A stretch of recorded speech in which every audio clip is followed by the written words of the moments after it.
الحمد للہ رب العالمین والصلاة والسلام علی خاتم النبیین اما بعد فاعوذ باللہ من الشیطان الرجیم بسم اللہ الرحمن الرحیم الذین آتیناہم الکتاب یتلونہ حق تلاوتہ اولئک یؤمنون بہ ومن یکفر بہ فأولئک هم الخاسرون۔ ترجمہ: وہ لوگ جنہیں ہم نے کتاب دی ہے تو وہ اس کی تلاوت کرتے ہیں جیسا تلاوت کرنے کا حق ہے، یہی لوگ اس پر ایمان رکھتے ہیں، اور جو اس کا انکار کریں تو وہی نقصان اٹھانے والے ہیں۔ یتلونہ، وہ اس کی تلاوت کرتے ہیں۔ تفسیر صراط الجنان میں ہے، حضرت عبداللہ ابن عباس رضی اللہ تعالی عنہما نے فرمایا، یہ آیت ان لوگوں کے متعلق نازل ہوئی جو حضرت جعفر بن ابی طالب رضی اللہ تعالیٰ عنہ کے ساتھ بارگاہ رسالت میں حاضر ہوئے تھے۔ ان کی تعداد 40 تھی، 32 اہل حبشہ اور 8 شامی راہب تھے۔ ان میں بحیرہ راہب بھی تھے جنہوں نے بچپن میں سفر شام میں نبی کریم صلی اللہ تعالی علیہ وآلہ وسلم کو پہچانا تھا۔ آیت کا مطلب یہ ہے کہ حقیقت میں توریت شریف پر ایمان لانے والے وہی ہیں جو اس کی تلاوت کا حق ادا کرتے ہیں اور بغیر تحریف و تبدیل کیے پڑھتے ہیں اور اس کے معنی کو سمجھتے اور مانتے ہیں، اور اس میں حضور اقدس صلی اللہ تعالی علیہ وآلہ وسلم کی نعت و صفت دیکھ کر آپ پر ایمان لاتے ہیں، اور جو حضور پرنور صلی اللہ تعالی علیہ وسلم کے منکر ہوتے ہیں وہ توریت پر ایمان نہیں رکھتے۔ قرآن مجید کے حقوق، اس سے یہ بھی معلوم ہوا کہ کتاب اللہ کے بہت سے حقوق بھی ہیں۔ قرآن کا حق یہ ہے کہ اس کی تعظیم کی جائے، اس سے محبت کی جائے، اس کی تلاوت کی جائے، اسے سمجھا جائے، اس پر ایمان رکھا جائے، اس پر عمل کیا جائے اور اسے دوسروں تک پہنچایا جائے۔ ترغیب کے لیے یہاں ہم تلاوت قرآن کے چند ظاہری اور باطنی آداب ذکر کرتے ہیں تاکہ مسلمان قرآن عظیم کی اس طرح تلاوت کریں جیسا تلاوت کرنے کا حق ہے۔ تلاوت قرآن کے ظاہری آداب۔ قرآن مجید کی تلاوت کرنے والے کو ان 6 ظاہری چیزوں کا خیال رکھنا چاہیے۔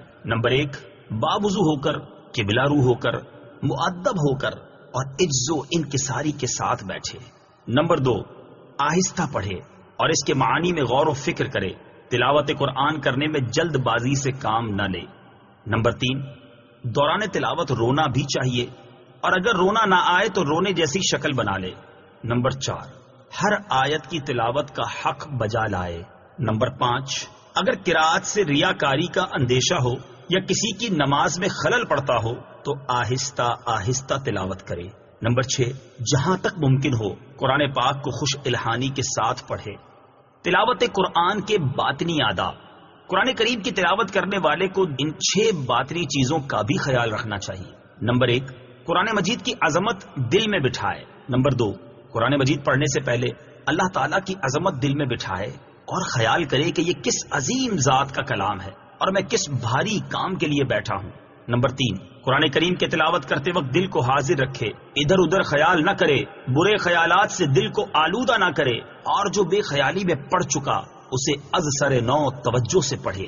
نمبر 4، ہر حکم کے معنی میں غور و فکر کرے، اگر سمجھ میں نہ آئے تو اسے بار بار پڑھے، اور اگر کسی آیت کے پڑھنے سے لذت محسوس ہو تو اسے پھر پڑھے کہ یہ دوبارہ پڑھنا زیادہ تلاوت کرنے سے بہتر ہے۔ نمبر 5، جس طرح آیات کا مضمون تبدیل ہوتا رہے اسی طرح مضمون کے مطابق دل کی کیفیت بھی بدلتی رہے اور قرآن کے رنگ میں رنگتی جائے۔ نمبر 6، قرآن مجید کی تلاوت اس طرح کرے کہ گویا یہ قرآن اللہ تعالیٰ کی بارگاہ سے سن رہا ہے اور خیال کرے کہ ابھی اس ذات کی جانب سے سن رہا ہوں۔ یا بنی اسرائیل اذکروا نعمتی التي انعمت علیکم وانی فضلتکم علی العالمین۔ ترجمہ: اے یعقوب کی اولاد، میرا احسان یاد کرو جو میں نے تم پر کیا، اور وہ جو میں نے اس زمانے کے سب لوگوں پر تمہیں فضیلت عطا فرمائی۔ یا بنی اسرائیل، اے بنی اسرائیل۔ تفسیر صراط الجنان میں ہے، یہاں سے ایک بار پھر بنی اسرائیل کو اللہ تعالیٰ کی نعمتیں یاد دلائی جا رہی ہیں تاکہ ان پر قائم کی گئی حجت مزید مضبوط ہو جائے۔ اس آیت سے 2 مسئلے معلوم ہوئے۔ نمبر 1، نبی کی اولاد ہونا باعث عزت ہے اور اللہ تعالیٰ کی رحمت ہے۔ نمبر 2، اللہ تعالیٰ کی نعمتوں کا چرچا کرنا، ذکر کرنا شکر کی ایک قسم ہے، لہذا حضور پرنور صلی اللہ تعالی علیہ وآلہ وسلم کی ولادت مبارکہ کا تذکرہ کرنا یا اس کی محفل کرنا اسی قسم میں داخل ہے۔ انی فضلتکم، بے شک میں نے تمہیں فضیلت دی، تفسیر صراط الجنان میں ہے۔ بنی اسرائیل اپنے زمانے میں تمام لوگوں سے افضل تھے کیونکہ یہ نبیوں کی اولاد تھے اور ان میں صالحین بہت تھے۔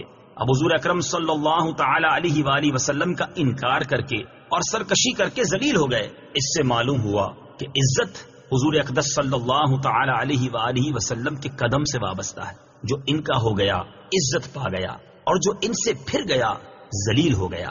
اعلی حضرت امام احمد رضا خان علیہ رحمت الرحمان فرماتے ہیں، بخدا خدا کا یہی ہے در، نہیں اور کوئی مفر مقر۔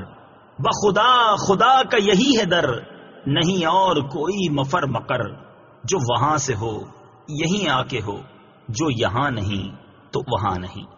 واتقوا يوما لا تجزي نفس عن نفس شيئا ولا يقبل منها عدل ولا تنفعها شفاعة ولا هم ينصرون۔ ترجمہ، اور اس دن سے ڈرو جب کوئی جان کسی دوسری جان کی طرف سے کوئی بدلہ نہ دے گی اور نہ اس سے کوئی معاوضہ لیا جائے گا اور نہ کافر کو سفارش نفع دے گی اور نہ ہی ان کی مدد کی جائے گی۔ لا تنفعها شفاعہ، نہ کافر کو سفارش نفع دے گی۔ تفسیر صراط الجنان میں ہے۔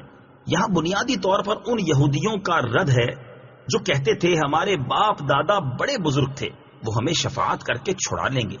انہیں فرمایا جا رہا ہے کہ شفاعت کافر کے لیے نہیں ہے۔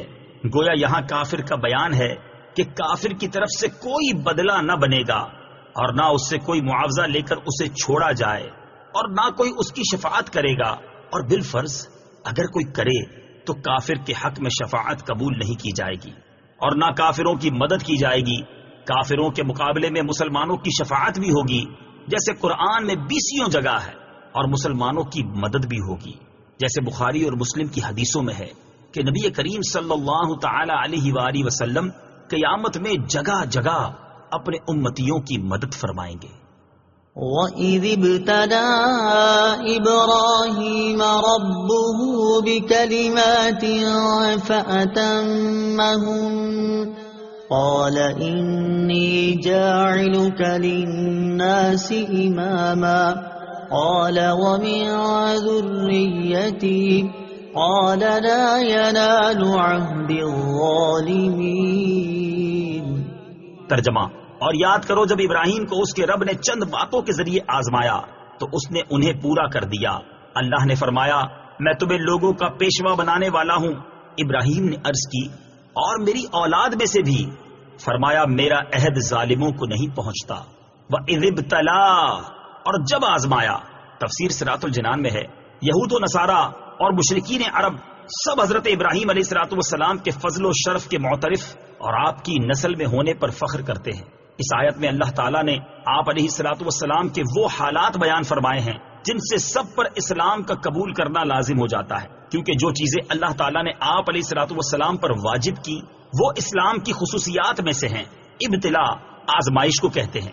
خدائی آزمائش یہ ہے کہ بندے پر کوئی پابندی لازم فرما کر دوسروں پر اس کے کھرے کھوٹے ہونے کا اظہار کر دیا جائے۔ حضرت ابراہیم علیہ الصلوۃ والسلام کی آزمائش میں بہت سے شرعی احکام بھی تھے، اور راہ خدا میں آپ کی ہجرت، بیوی بچوں کا بیابان میں تنہا چھوڑنا، فرزند کی قربانی وغیرہ سب شامل ہیں۔ آپ علیہ الصلوۃ والسلام تمام امتحانوں میں پورا اترے اور اللہ تعالیٰ نے آپ علیہ الصلوۃ والسلام کو لوگوں کا پیشوا بنا دیا۔ آپ علیہ الصلوۃ والسلام خلیل اللہ قرار پائے، انبیاء کرام علیہ الصلوۃ والسلام کے باپ ہوئے، تمام دینوں میں آپ کا تذکرہ ہوا، سب کے نزدیک محبوب ہوئے۔ اس سے معلوم ہوا کہ شرعی احکام اور تکالیف اللہ تعالیٰ کی طرف سے آزمائش ہوتی ہے، اور جو ان آزمائشوں میں پورا اترتا ہے وہ دنیا و آخرت کے انعامات کا مستحق قرار پاتا ہے۔ للناس اماما، لوگوں کے لیے پیشوا۔ تفسیر صراط الجنان میں ہے یہاں امامت سے مراد نبوت نہیں، کیونکہ نبوت تو پہلے ہی مل چکی تھی، تبھی تو آپ کا امتحان لیا گیا۔